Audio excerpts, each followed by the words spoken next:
Good evening and welcome to News at 6. I am Vishal Dahiya. Let's take a look at the headlines first.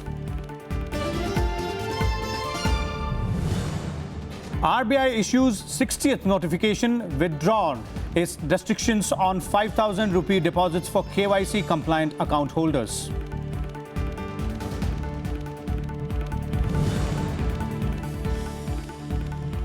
Election Commission decides to seek income tax probes into the finances of over 200 political parties. Political parties welcome this move.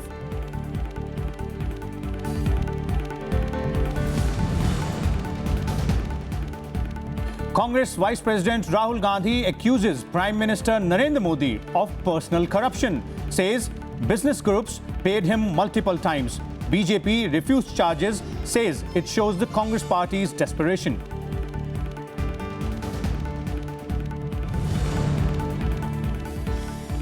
An explosion in fireworks market in Mexico City kills at least 31 people, 70 others injured.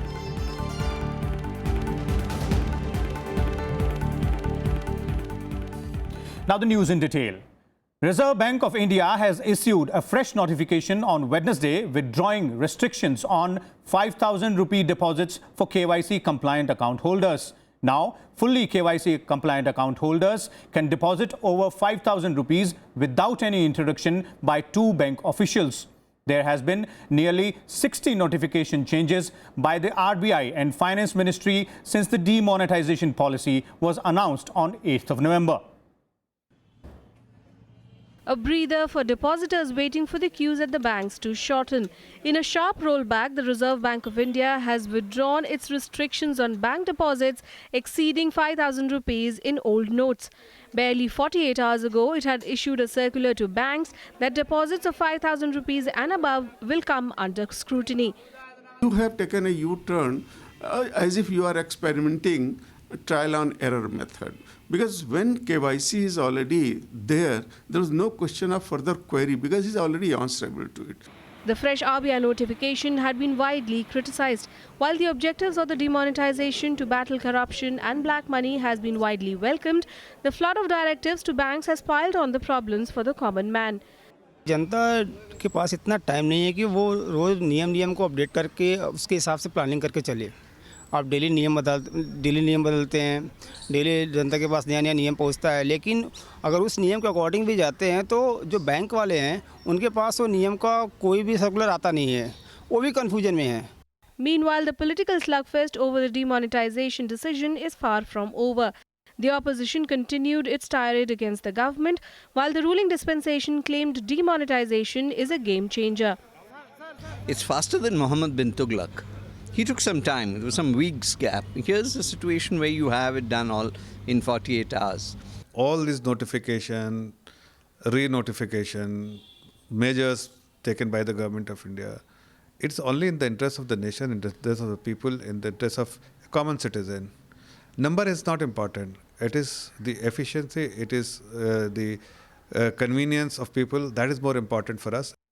The government pulled out 500 and 1,000 rupee bills on November 8 and has since announced near-daily changes to banking rules to manage the transition.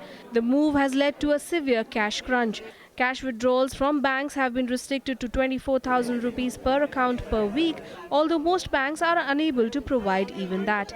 Kriti Mishra's report for Rajya Sabha TV. In a move to promote cashless transactions, the Narendra Modi government today decided to bring in an ordinance.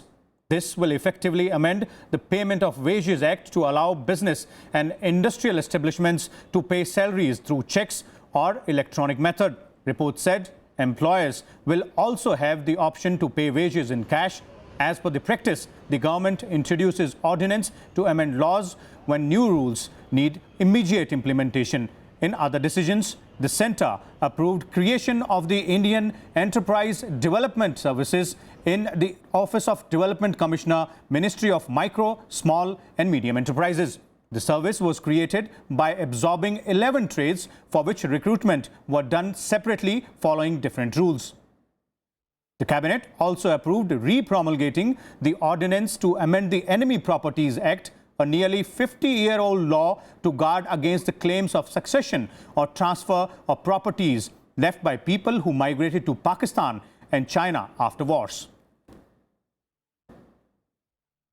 Political parties today welcomed the Election Commission's decision to seek income tax probes against 200 delisted political parties. The Election Commission is writing to the Central Board of Direct Taxes, informing it about the decision to delist parties that exist only on paper. The Election Commission is all set to seek income tax probes into the finances of over 200 political parties. These have been delisted over a period of time for not contesting elections. Government ये examine करने के बाद पाया जाएगा कि political party जो हैं वो सिर्फ रजिस्ट्रेशन के नाम पे अपना रजिस्ट्रेशन करवा करके और टैक्स एग्जम्पशन ले रही हैं, तो this is a fraud on the constitution, fraud on the institute. तो मेरा मानना है कि इस तरह का मामले को गवर्नमेंट सरकार जो है वो गंभीरता से लेगी। Political parties welcomed the move. The BJP said electoral reform is mandatory for the nation, while the BSP said all political parties should function within the legal framework and avoid indulging in money laundering operations.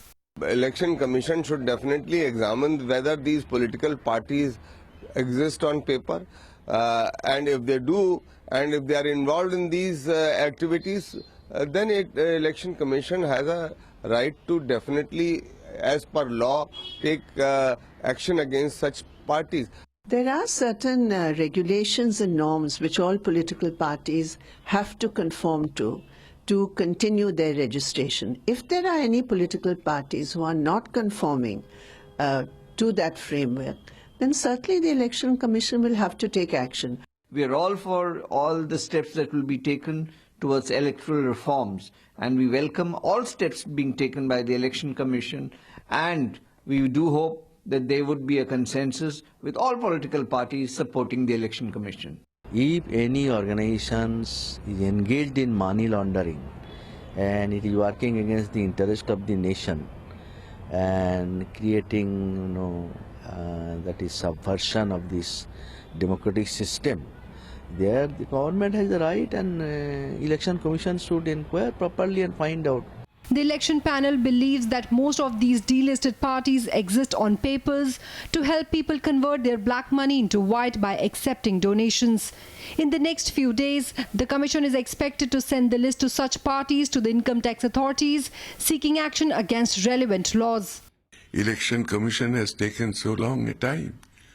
If they knew that so many fictitious political parties are there, it was their duty to inform the authorities earlier.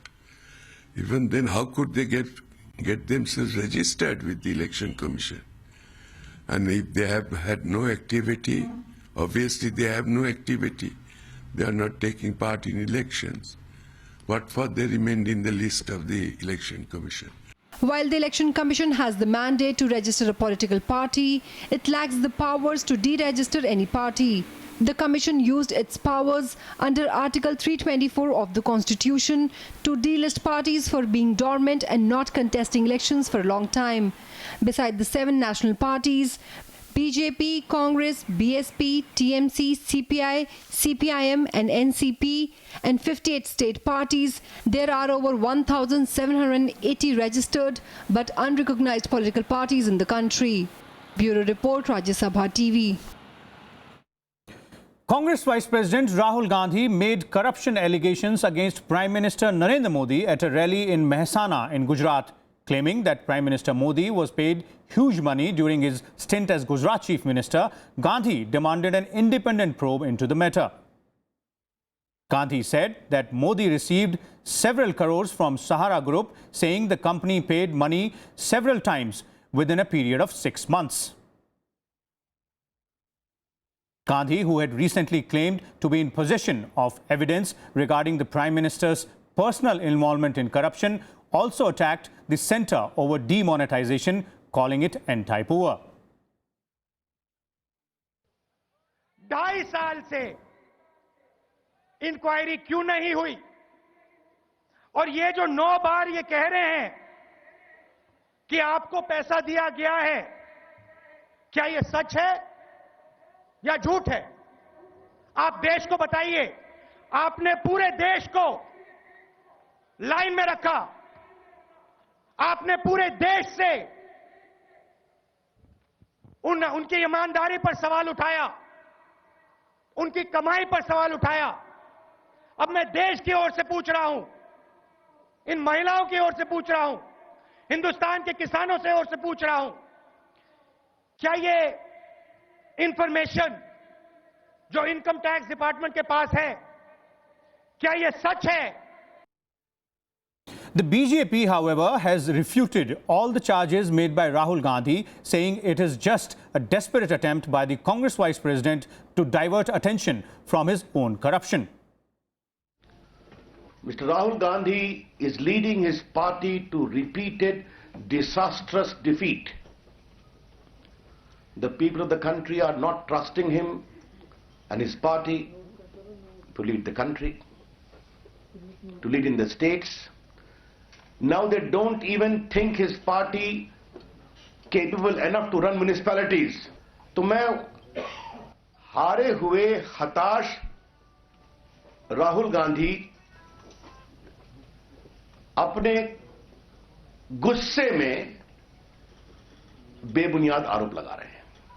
वो भारत के पाक साफ ईमानदार प्रधानमंत्री नरेंद्र मोदी जी की सरकार पर झूठे आरोप लगा रहे हैं।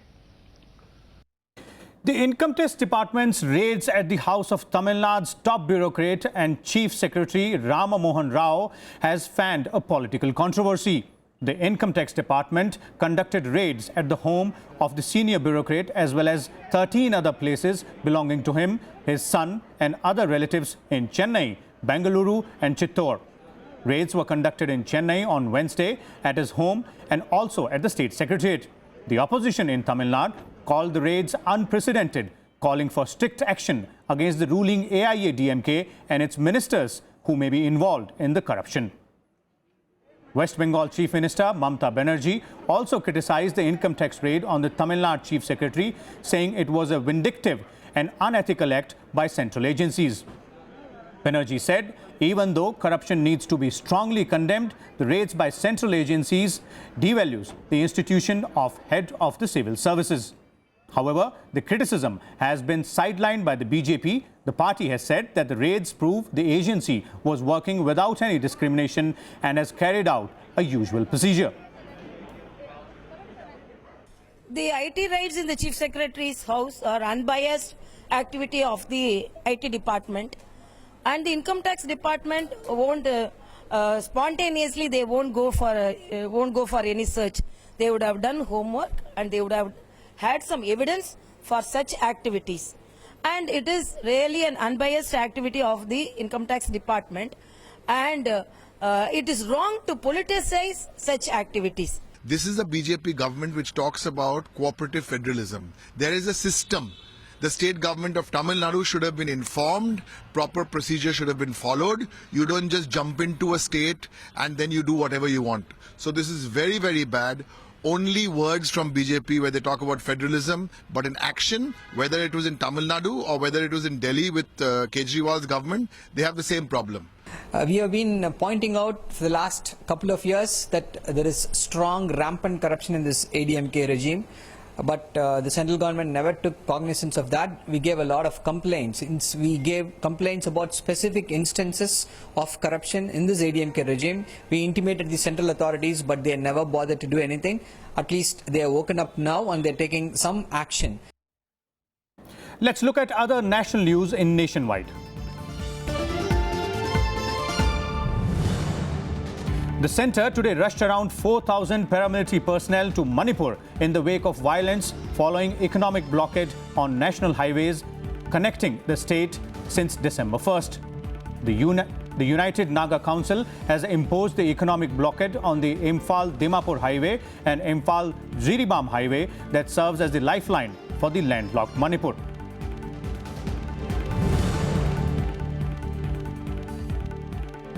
The central team deputed by the government to assess the extent of damage caused by cyclonic storm Varda in Tamil Nadu is expected to arrive in Chennai soon. The Union Home Ministry team includes officials from the Ministry of Finance, Agriculture, Industries and Rural Development, among others.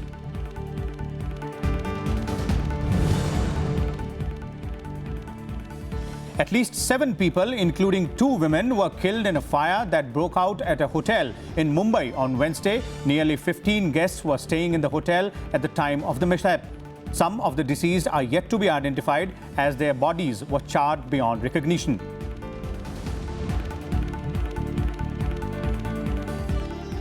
Let's take a short break here.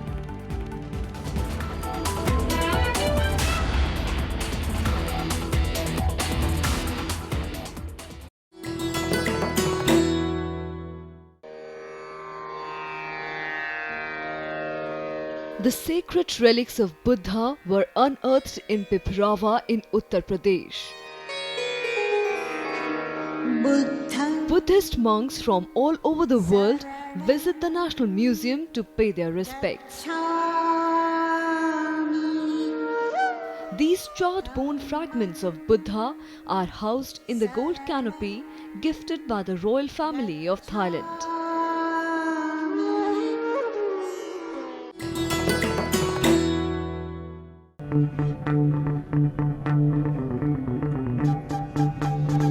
Art arisen from a multi-hued cultural canvas.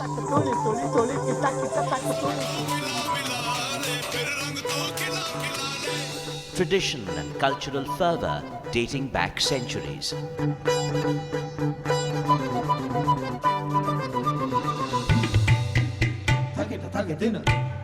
And encircling them all, there's a magic that awes. Embrace your nation's brilliant human warmth.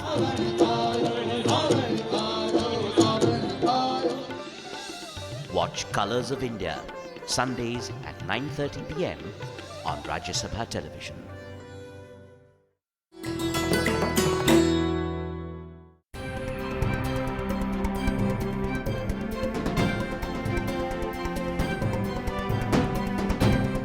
Life after death was a cardinal belief in the Harappan civilization.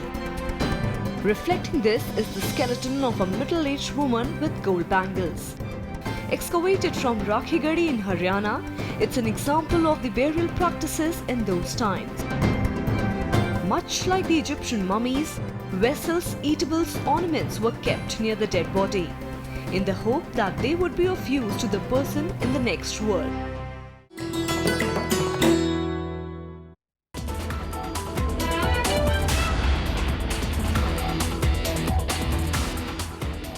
Welcome back.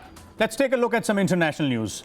An explosion ripped through a fireworks market on the northern outskirts of Mexico City, killing at least 31 people and injuring 70 others. More than 80% of the 300 stalls at the market were destroyed by the explosion. There were 300 tons of fireworks on the site at the time of the explosion.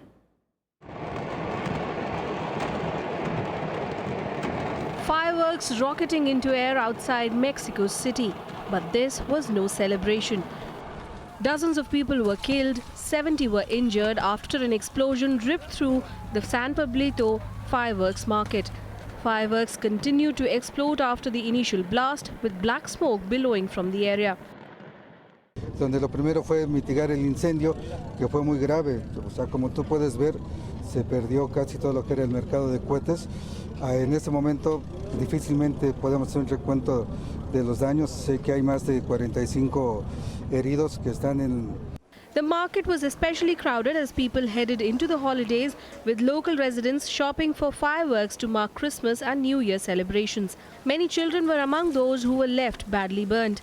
The cause of the explosion was not immediately known. Pues estábamos en el área de baños y empezó a explotar un local al final de todos del todo el pasillo, y se empezó a venir en serie uno tras otro y la gente empezó a caer mucho. Venía corriendo hacia la salida y empezaron a caer mucha gente. While emergency personnel were rushed to the scene, there was very little that firefighters could do. Due to the sheer number of stalls, they had no choice but to let the unexploded fireworks go off. The army was also rushed to the scene. President of Mexico Enrique Pena Nieto tweeted condolences to families that lost loved ones and wished a speedy recovery to the injured. Bureau Report, Rajya Sabha TV. In a major breakthrough in the Berlin Christmas market attack, the German police has reportedly started searching for a Tunisian man for the attack. They're looking to track down 23-year-old NSA, whose identification papers were found in the truck. A passport-size photograph of the man was released to help the public identify him. Earlier, the Islamic State group claimed responsibility for the attack through its mouthpiece, the Amaq news agency. Meanwhile, the Berlin police said they were following up 500 tips from the public after Monday's attack. Germany's president also visited some of the injured victims. 12 people died and 49 were injured when the truck was driven into crowds at a Christmas market in the city. Rund die Uhr arbeitet, den Verdächtigen, den Täter vom Breitscheidplatz zu ermitteln und festzunehmen.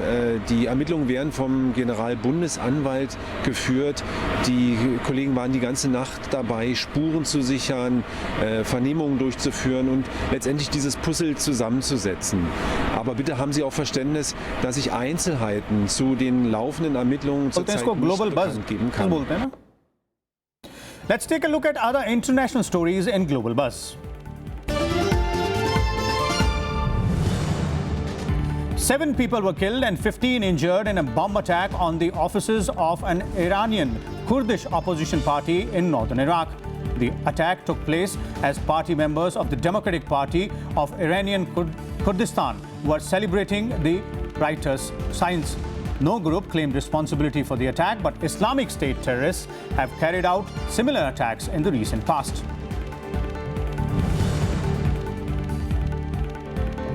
Indonesian anti-terrorism police on Wednesday killed 3 suspects after a gunfight on the outskirts of the capital, Jakarta. The police also said it foiled a suicide bomb plot, claiming that at least 14 people were being interrogated over suicide bomb plots targeting the presidential palace in Jakarta.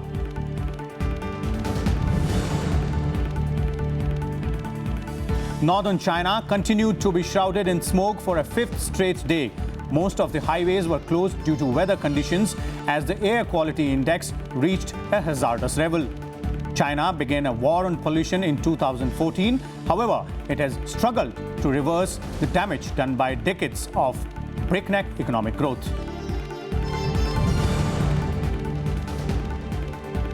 South Korea's Constitutional Court will begin its first hearing on the impeachment of country's first female president. Park was automatically suspended after lawmakers approved the impeachment motion on December 9th for her role in a corruption and influence peddling scandal.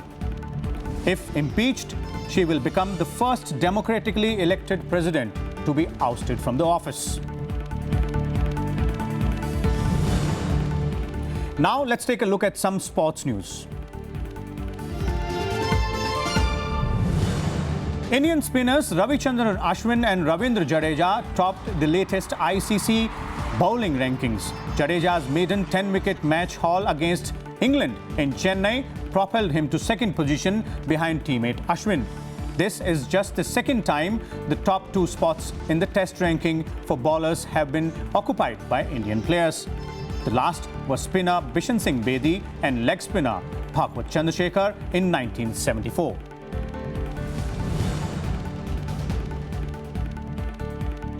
The Amateur International Boxing Association unanimously granted full membership to the recently formed Boxing Federation of India at a meeting on its 70th anniversary gala in Switzerland.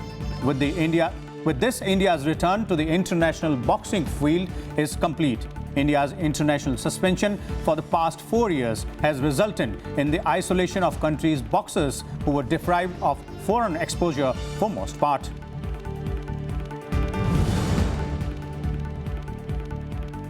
Two-time Wimbledon champion Petra Kvitova has been ruled out for at least 3 months after undergoing surgery to her left hand, which was cut by a knife in a burglary attack. Kvitova suffered an injury on all 5 fingers and 2 nerves in her playing hand after fighting with the burglar at her home in the eastern Czech town.